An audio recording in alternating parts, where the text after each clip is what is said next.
lors de cette conférence de presse où le chef de la diplomatie russe, Sergei Lavrov, a dit qu'il est impossible de restaurer les relations avec l'Occident. D'une certaine façon, on a le sentiment que quand il dit de restaurer les relations avec l'Occident, je pose la question à Gamal Abina, on a le sentiment qu'il s'adresse beaucoup plus aux États-Unis. Et justement, dans ce sens, on a le président, par exemple, du think tank américain Council of Foreign Relations, qui est d'ailleurs l'un des théoriciens aussi de la politique extérieure américaine, Richard Haas, qui a fait état de doute justement relatif à la marge d'influence des États-Unis dans le monde. Et il a précisé que le nouvel ordre mondial entraînera donc en conséquence une diminution du rôle international de l'Amérique dans les affaires internationales. Est-ce que justement face à, si on venait à observer très concrètement cela, cette diminution de l'influence des États-Unis, est-ce que justement ce paradigme pourrait changer? C'est-à-dire que est-ce qu'à ce moment, il deviendrait très possible de restaurer les relations avec l'Occident en matière de sécurité? Je voudrais d'abord introduire le propos. Il faudrait peut-être faire une émission un peu plus large, je pense, sur la question du démembrement de la Yougoslavie, du démembrement des empires de la Seconde Guerre mondiale, de la Première Guerre mondiale. Et on ne peut pas réduire ce qui a été dit tout à l'heure, parce que je trouve que l'émotion est là, mais l'émotion ne peut pas expliquer les choses. Les grands empires qui ont été démembrés après la Première Guerre mondiale ont donné naissance à la stabilité chronique qu'on voit par la suite. Il y a eu deux empires importants, évidemment l'empire allemand, évidemment l'empire russe avec la révolution d'octobre. Donc de dire que les Serbes d'un côté étaient des nazis contre les Oustachis et Dante Pavlik de l'autre côté, c'est très réducteur et c'est beaucoup plus compliqué que ça. Quant aux multi-populations qui constitue l'Europe, c'est une Europe qui a été des dizaines de fois envahie de droite, de gauche, de nord, du sud, bref, par tout un tas d'empires. Évidemment que quand on a imposé la Yougoslavie, ça allait créer des tensions, tout le monde le savait, et c'est le Croate Tito qui a empêché que les Serbes commencent à se venger des Oustachis croates. Donc c'est vrai que c'est une histoire qui est longue. La guerre de Yougoslavie, c'était la destruction du bloc de l'Est et consacrée à la fin du communisme. C'est pour ça qu'elle a été provoquée. C'est pas seulement pour des questions simplement nationalistes, même si ces questions existent, on les connaît. Le grand empire serbe qui était voulu par le dirigeant de l'époque, c'était quelqu'un qui est tombé dans un piège grossier, qui a participé à la destruction de la Yougoslavie, qui était un modèle intéressant sur le plan du vivre ensemble. Voilà, donc ça c'est juste au niveau du microcosme pour élargir la voilure par rapport au reste du monde. Eh bien, ce nouvel ordre mondial, on a parlé à chaque fois de nouvel ordre mondial.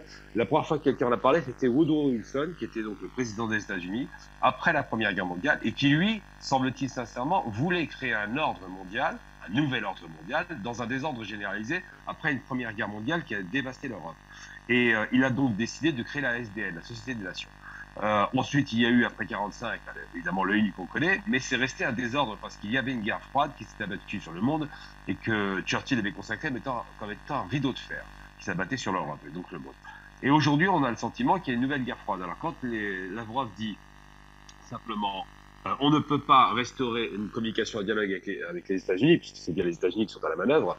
Il dit une chose qui était assez évidente. Jusqu'en 2007, les Russes étaient prêts à rentrer dans l'OTAN, rentrer dans la communauté européenne, étaient prêts à instaurer un dialogue, de la paix, n'avaient pas rétabli de nouveaux pactes de Varsovie. On est sur des dirigeants qui étaient plutôt ouverts à l'Occident. Et l'Occident, avec des manœuvres grossières habituelles, parce que les États-Unis ont besoin de dominer, ont besoin d'asseoir leur grande puissance industrielle, militaire, économique. Les États-Unis se savent, évidemment, comme tous les grands empires, en perte de vitesse, et ont besoin de créer un ennemi imaginaire. Ils avaient créé l'hydre verte islamiste.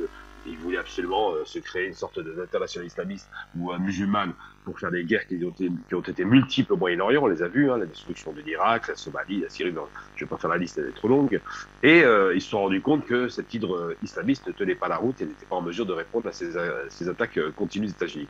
Et arrive à ce moment-là la Russie à nouveau dans le champ de la rupture internationale. Et c'est vrai que la Russie est un autre morceau, c'est que c'est un pays très structuré, très puissant militairement, et qui est en mesure de faire face au bloc américain, parce que c'est la grande puissance militaire mondiale.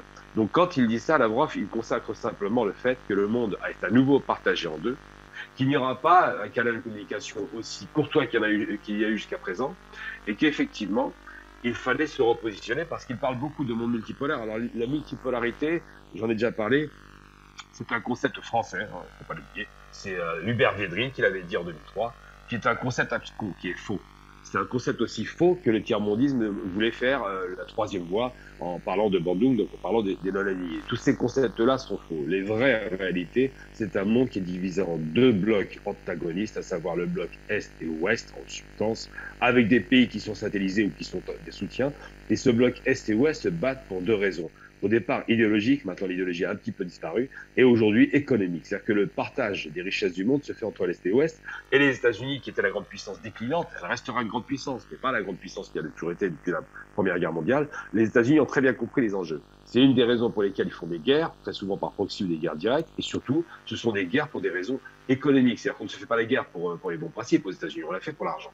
Et donc, ce qui se passe aujourd'hui, c'est que ces deux blocs se sont constitués, que les rapports de force ont changé, que les rapports d'alimentation énergétique sont plutôt favorables au Sud, c'est évident depuis toujours, mais là, ils ont décidé de créer une sorte de nouveau bloc économique qui serait à la fois un peu une idéologie ex-tiers-mondiste et en même temps une idéologie de puissance qui ont le pétrole et le gaz. On le voit bien avec les constitutions de ces nouveaux cartels, hein, puisque le gaz va pas tarder à arriver.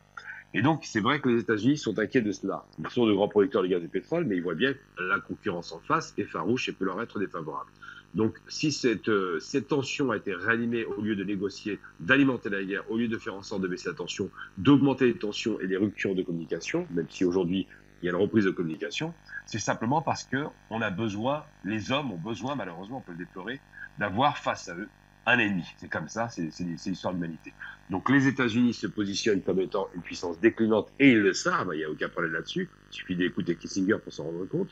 Et en même temps, ils ont besoin, puisque leur économie a été essentiellement basée au démarrage sur la guerre, ils ont besoin de montrer une domination par le militaire et de garantir effectivement la domination du roi dollar. Le dollar est inquiété et une des questions qui est évoquée d'ailleurs par les Russes, c'est la dédollarisation du monde. Donc les questions économiques dans ce dossier-là sont non seulement pas absentes, mais extrêmement présentes. J'en veux pour preuve la question du blé ukrainien, la question du phosphate, des engrais, la question évidemment du gaz et du pétrole, tous les éléments économiques et des sanctions économiques évidemment, tous les éléments économiques sont au rendez-vous pour expliquer les rapports un peu d'hypocrisie et de force qui sont installés entre l'Occident et évidemment le monde oriental pour faire large, je parle de l'Orient européen évidemment, qui font que cette rupture est consommée et consacrée. Donc aujourd'hui, on est reparti sur un monde bipolaire, vraiment bipolaire, il n'y a pas de troisième voie, c'est pas vrai. Et ce monde bipolaire se positionne entre les États-Unis simplement et les Russes et les Chinois qui, pour la première fois depuis très longtemps, sont enfin d'accord pour se mettre d'accord sur des intérêts convergents.